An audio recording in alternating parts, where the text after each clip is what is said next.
Eh? Could that child be? I happened to peek behind the dumpster at a supermarket in the neighboring town. There, among the stray cats rummaging through the trash, was my tattered 6-year-old niece.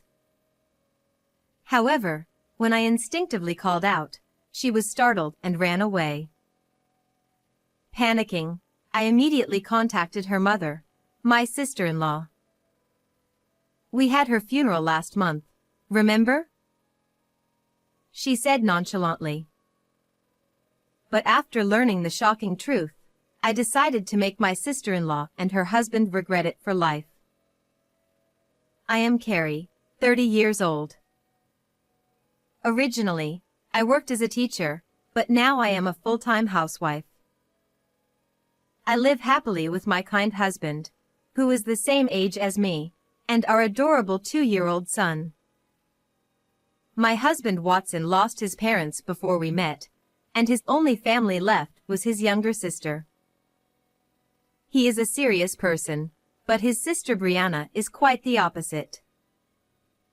She is already married and lives in the neighboring town with her husband Tyson and their only daughter Luna, but I had been concerned about their lifestyle. This is because they frequently asked us for money. My sister-in-law worked at a nightclub, where she was quite popular with the customers and seemed to be earning a lot. However, she frequently bought branded bags and clothes and didn't seem to spend money on living expenses.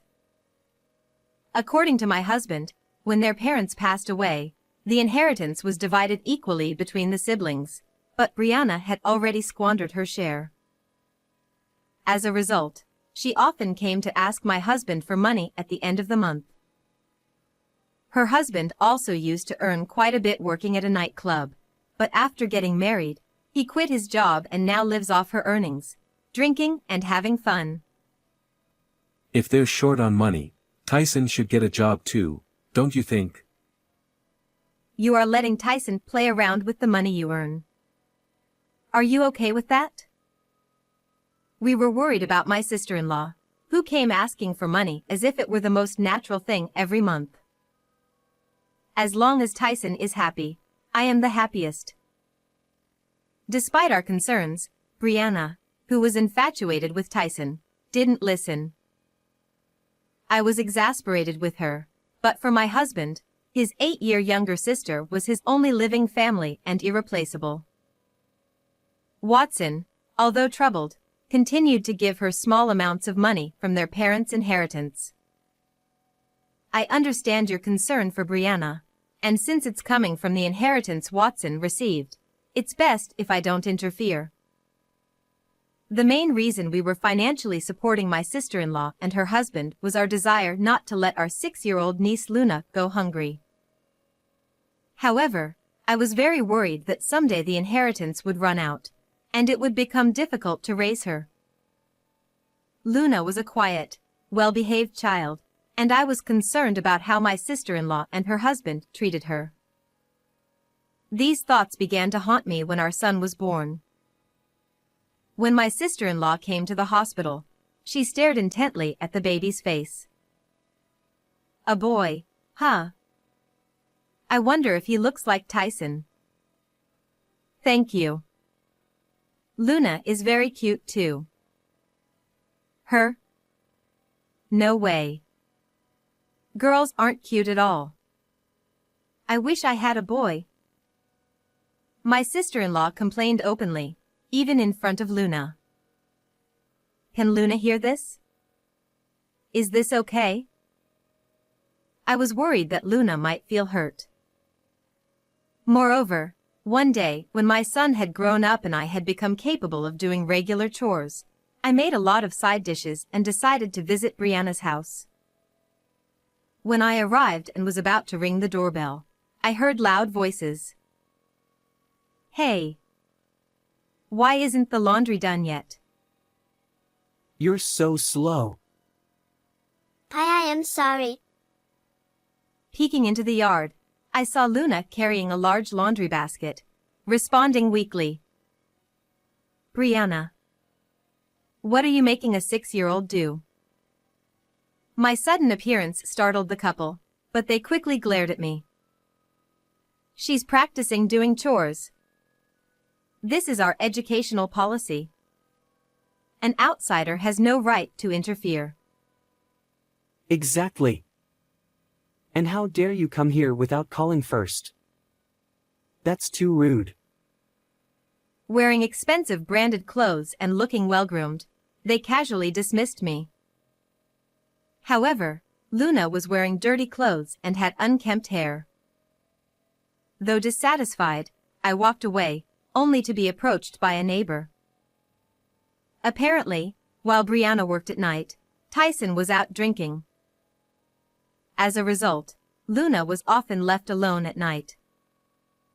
Shocked, I immediately reported this to my husband when he returned home late at night. Watson was about to call his sister immediately, but reconsidered upon seeing it was already past 1 a.m. and decided to wait until the next day. After discussing the best approach, we decided it would be better to talk to Brianna directly. The next day, my husband had a day off, so we visited my sister-in-law's house together. Ringing the doorbell, Brianna appeared in her pajamas despite it being midday. Tyson was out, but Luna, small and frail, was cleaning the floor, while her annoyed-looking mother asked, "What do you want?" "We heard Luna has been left alone at night." My sister-in-law seemed more concerned about who told us rather than the issue itself, so I didn't reveal the source to avoid causing trouble. "So it's true then?" "It's worrying to leave such a small child alone at night. Should we take care of her at night?" It's dangerous. You should let us help.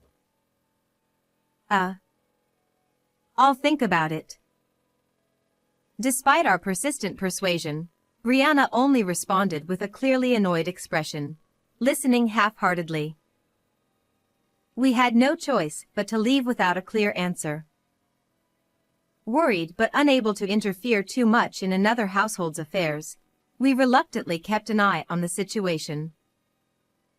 Eventually, we suddenly had to part with Luna, and I was deeply saddened for a while. One day, sometime later, I went shopping at a supermarket in the neighboring town with my son. Just as I was about to enter the store, a stray cat ran behind the building. My son tried to chase the cat, so I looked behind the building. It was a narrow, dimly lit area used as a trash dump, with several cats gathered.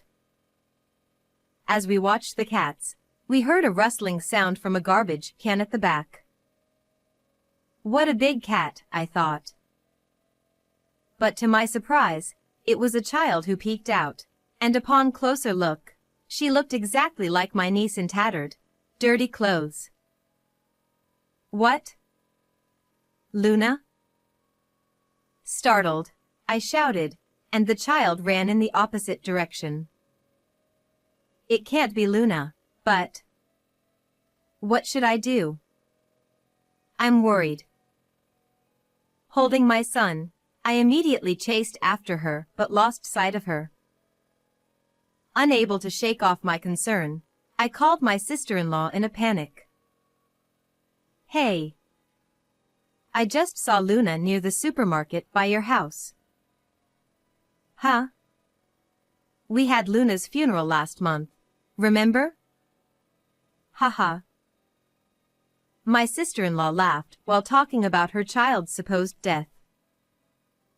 Indeed, last month, we were suddenly informed by my sister-in-law that Luna had passed away. That day, Watson received a call from Brianna with the news of Luna's death. The suddenness of it all left me flustered and confused. What? Luna? But she was just fine. I don't know. Let's go to Brianna's house. Shocked, we rushed to my sister-in-law's house. There, we found an urn already placed. Feeling weak, we collapsed onto the floor, speechless. The funeral and cremation are already done. She muttered, avoiding eye contact. Why didn't you tell us before the funeral? I felt uneasy but couldn't question a grieving parent. Seeing my sister-in-law looking downcast, we gave her a condolence payment above the norm and left. Recalling last month's events, I still couldn't reconcile the fact that the child I saw looked so much like Luna. Did Luna really die? This doubt stuck in my mind, and I couldn't shake it off. I began to suspect that my sister-in-law might be lying and felt compelled to verify it with my own eyes. Checking the time, I realized my husband had just finished work, so I called Watson and told him about the child I saw. She looked so much like Luna. And at the funeral, we only saw the urn. You're right. It's concerning. I'll join you. Even if it's not Luna, we can't leave a child in such a state. Thank you. I met my husband, who had come directly from work to the supermarket, and together we started searching for the child. As the sky grew dimmer, we found the child in the park next to the supermarket. I immediately called my husband over to confirm the face, and indeed, it was my niece. Luna. Carrie. I knew it. I'm glad we found you. What are you doing here? Um. The niece, looking down, hesitated and seemed reluctant to speak. Her clothes were dirty and tattered, and her hair, unwashed and tangled, was matted in places like a bird's nest. To avoid frightening her, I lowered myself to her level and looked at her with a gentle expression. It's getting late. How about we go to our house together? The niece hesitated for a moment but eventually nodded slightly after a brief pause. So, my husband and I took Luna home with us.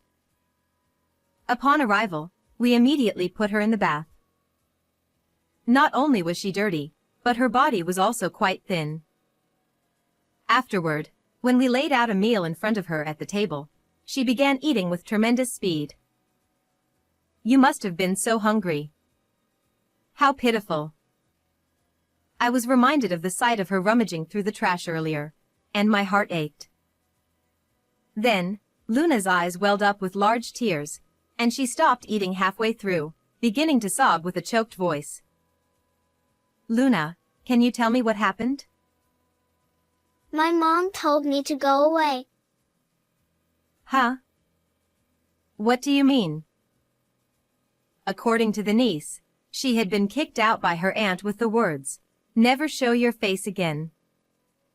I want a boy who looks like Tyson, so I don't need you." This was around the time we had been informed by the sister-in-law that Luna had disappeared. I was certain that my suspicion was correct. The sister-in-law and her husband had lied and made it seem as though Luna had passed away. The niece told us that after being kicked out, she had been living in the park and scavenging through dumpsters to find food. I thought something was wrong, but I never expected they would do such a thing to my niece. My husband and I were shaking with shock and anger after hearing the truth from Luna. We decided to punish the sister-in-law and her husband to protect her. First, I decided to seek the help of someone I knew to investigate the sister-in-law and her husband. When I consulted them immediately, it was the right decision. This person had various pieces of information, and it was revealed that the Brianna couple had outrageous secrets. I see. Now, how should we go about punishing them? My husband and I quietly prepared to avoid detection by them and waited for the right moment. As time passed, this month, as usual, the sister-in-law contacted us demanding money. All right. If you need money, you and your husband should come over once in a while. Oh, well, if I must, I'll come. When my husband spoke in a decisive tone, the couple showed up at our house as promised. Since they were expecting to receive money, they were unusually cheerful and friendly, unlike their usual indifferent demeanor. By the way, it's almost Luna's memorial month, isn't it? Huh? Oh. I suppose so. The sister-in-law and her husband, Tyson, avoided eye contact and gave vague responses, not saying anything further. So, I stepped a little closer to them. I didn't quite catch it, but how did Luna die? It was an illness. An illness. I'm surprised, considering how healthy she seemed. What was the name of the illness? When did she start getting sick? Well, unable to immediately answer my questions, the face turned pale, and she looked away. Meanwhile, Tyson, who was beside her, pretended not to notice and looked away in another direction. When I repeatedly asked the same questions, the sister-in-law, irritated by my persistence, snapped at my husband. Just give me the money already. Normally, Watson would quickly hand over the money, but today he stared at the sister-in-law with a stern expression. I'm not giving you any more money. This money needs to be saved for Luna's future. Huh? I've told you, Luna is gone already, right? Are you deaf? Watson, were you listening? Ha ha. They laughed loudly, mocking my husband. Seeing this, my restrained anger exploded, and I glared at them. It's useless to lie. Luna is alive. Don't make baseless claims without evidence. I found her in the neighboring town. I also know that you kicked her out of your home. Upon hearing my words, the sister-in-law and her husband both exclaimed what, in shock, but quickly composed themselves. If you're going to lie, at least make it a better lie. Don't mess around. Just because you don't want to give us money, you're making up all this nonsense. They seemed to find it unbelievable that I knew the truth. They kept complaining and accusing me, repeating, "Give us the money," as if they were collecting a debt. So, I pulled out a few photos and showed them. These photos were records I had taken since the day Luna was found, with dates clearly marked. Luna is staying with us. I won't be giving her back to you. They were silent for a while, but realizing everything was exposed, the sister-in-law became defiant. Oh, fine. I don't care. I want a boy with Tyson, so I don't need Luna anymore. If you want her, you can have her. I understand. But do you realize that Tyson is betraying you? Huh? I showed the sister-in-law a few more photos, clearly showing Tyson's infidelity. He was having an affair with an employee from Brianna's rival store, using the money given to him by the sister-in-law. While the sister-in-law worked, Tyson was spending money on his lover almost every night. Seeing these photos, Brianna went into a panic and turned to Tyson. Wait. What's going on? Ah, so it's been exposed. Well, I never thought much of you beyond a source of money anyway. What? What do you mean? If you want a child so badly, find someone else. Goodbye. The husband said this lightly and left, abandoning the confused sister-in-law. Brianna, realizing she was abandoned by Tyson, collapsed in tears. We'll cut ties with you as well. Even though you're my sister, I don't want to be involved with someone who would abandon their child. Thus, my husband declared a complete severance of ties with the sister-in-law. The sister-in-law, with a face soaked in tears, looked at us resentfully. If I work hard to make money, Tyson will surely come back. I don't care about you. Do you really believe that? Of course. But you've been taking money from the store without permission.